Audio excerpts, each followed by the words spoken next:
नमस्ते बच्चों, कक्षा 8 विषय विज्ञान और लेसन है 18वां। इसके क्वेश्चन उत्तर अपने देखते हैं। तो देखो, पहला क्वेश्चन क्या दिया है कि किन विधियों के द्वारा जल का संदूषण होता है। तो जल का संदूषण किन विधियों के द्वारा होता है, इसमें देखो, नाभिकीय रिएक्टर संयंत्रों से निकलने वाले कचरे को भी जल प्रदूषित करता है। तेल निकालने के लिए पेट्रोलियम का जो समुद्र रिश्ते हैं, जहाज के संचालन में समुद्री जल प्रदूषित होता है। औद्योगिक हानिकारक इकाइयों, खेत में फसलों से, विद्युत संयंत्रों, उद्योगों से छोड़ा गया गर्म जल भी प्रदूषण का कारण है। ये सारे कारण है। इसके बाद है देखो, व्यक्तिगत स्तर पर आप प्रदूषण को कम करने में कैसे सहायता कर सकते हैं। हम क्या कर सकते हैं कि घरों के आसपास अपने पेड़ पौधे ज़्यादा से ज़्यादा लगा सकते हैं। निजी जो वाहन है, इनके उपयोग को हम कम कर सकते हैं, और यदि उपयोग करना है तो इसमें शीशा रहित पेट्रोल का यूज़ कर सकते हैं।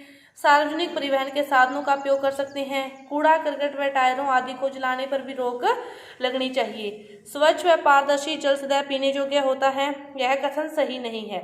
स्वच्छ पारदर्शी जल हमेशा पीने योग्य नहीं होता, क्योंकि उसमें कोई ना कोई सूक्ष्म जीव या घुले हुए अपद्रव्य हो सकते हैं, जिसको पीकर हम बीमार पड़ सकते हैं, इसलिए वो हमेशा पीने योग्य नहीं होता।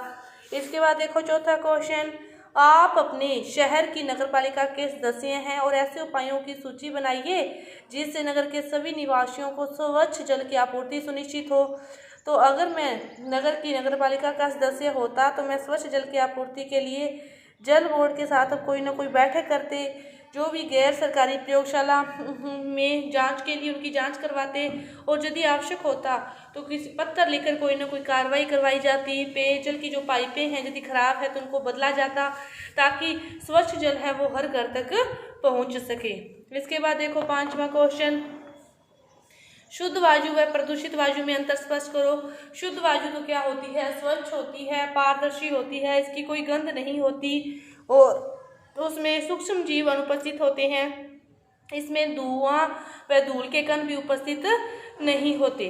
तो देखो, प्रदूषित जो वायु होती है वो स्वच्छ भी नहीं होती, पारदर्शी भी नहीं होती, और उसमें दुर्गंध भी आती है, और उसमें सूक्ष्म जीव भी उपस्थित होते हैं। उन अवस्थाओं की व्याख्या कीजिए जिनमें अम्ल वर्षा होती है, और अम्ल वर्षा हमें कैसे प्रभावित करती है।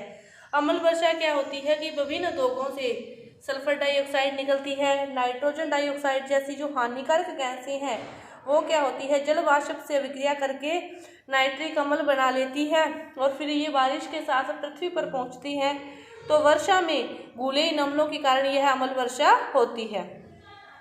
इसके बाद देखो, कौन सी गैस पौधाघर गैस नहीं है। तो कार्बन डाइऑक्साइड है, सल्फर डाइऑक्साइड है, मेथेन है, नाइट्रोजन, इसका उत्तर आएगा नाइट्रोजन नहीं है। पौधाघर प्रभाव का अपने शब्दों में वर्णन करो कि जो हमारा वायुमंडल है ये भी क्या है, पौधाघर प्रभाव की तरह कार्य करता है, कि जो सूर्य की किरणें हैं, सूर्य का जो प्रकाश है वो हमारी पृथ्वी तक पहुंच तो जाता है, लेकिन पहुंचने के बाद वह धरती में ही इधर उधर परावर्तित होता है, वापिस पुनः बाहर नहीं जा पाता। इसी तरह ठंडे स्थानों पर पेड़ पौधों को उगाने के लिए कांच के जो घर बनाए जाते हैं, कि जो प्रकाश है एक बार उसके अंदर आ जाए, उसको गर्म कर दे, वापिस बाहर न जाए, तो वह क्या कहलाते हैं, पौधाघर प्रभाव कहलाते हैं। आपकी कक्षा द्वारा विश्व उष्णन के बारे में दिया जाने वाला संक्षिप्त भाषण। तो विश्व उष्णन किसे कहते हैं कि वायुमंडल के ताप में जो निरंतर वृद्धि हो रही है, इसे ही क्या कहते हैं, विश्व उष्णन कहते हैं। और इसका जो कारण है वो क्या है, वायुमंडल में लगातार कार्बन डाइऑक्साइड गैस की मात्रा में वृद्धि होना ही ताप में वृद्धि होना कहलाता है। और उसकी मात्रा में वृद्धि कैसे हो रही है, पेड़ पौधों के काटने से हो रही है, कि पेड़ पौधों की कटाई हो रही है, तो जो एक चक्कर है, जो संतुलन है वो बिगड़ रहा है, और कार्बन डाइऑक्साइड गैस की जो मात्रा है उसमें वृद्धि हो रही है, जिससे विश्व उष्णन में भी वृद्धि हो रही है। इसके बाद, ताजमहल की सुंदरता पर संकट का वर्णन कीजिए।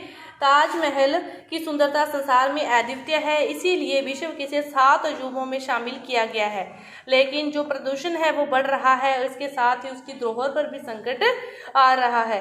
ताजमहल के चारों ओर बहुत सारे स्वचालित वाहन चलते हैं, रसायन है, विशेषकर जो मथुरा तेल परिष्करण जैसे उद्योग हैं, उनसे जो अम्ल वर्षा होती है उसके साथ ही ताजमहल का संक्षारण हो जाता है, और उसका रंग कैसा हो गया, पीला भी हो रहा है। ये सारा ताजमहल की सुंदरता पर संकट है। इसके बाद देखो, जल में पोषकों के स्तर में वृद्धि किस प्रकार जल जीवों की उत्तरजीविता को प्रभावित करती है। जल में पोषकों के स्तर में जो वृद्धि है वो जल जीवों की उत्तरजीविता को प्रभावित करती है। कैसे करती है? देखो, जो नाइट्रेट है, उर्वरक है, वो शैवाल के लिए अच्छा भोजन है। इसीलिए जल भंडारों के जल में नाइट्रेट की जो उपस्थिति से उनमें शैवाल की जो मात्रा है वो अत्यधिक बढ़ जाती है, और शैवाल की जो अत्यधिक वृद्धि होने से नदियों, झीलों, तालाबों के जल में जो घुली हुई ऑक्सीजन की मात्रा है वो कम हो जाती है, और इसी से जो उसमें रहने वाले जीव जंतु हैं, फिर जल में रहने वाले जो जीव जंतु हैं उनको ऑक्सीजन नहीं मिल पाती, और उनको ऑक्सीजन नहीं मिलेगी तो फिर उनसे उनकी मृत्यु हो जाती है। तो ये इस आपके 18वें पाठ के क्वेश्चन उत्तर थे, पूरे हुए। धन्यवाद।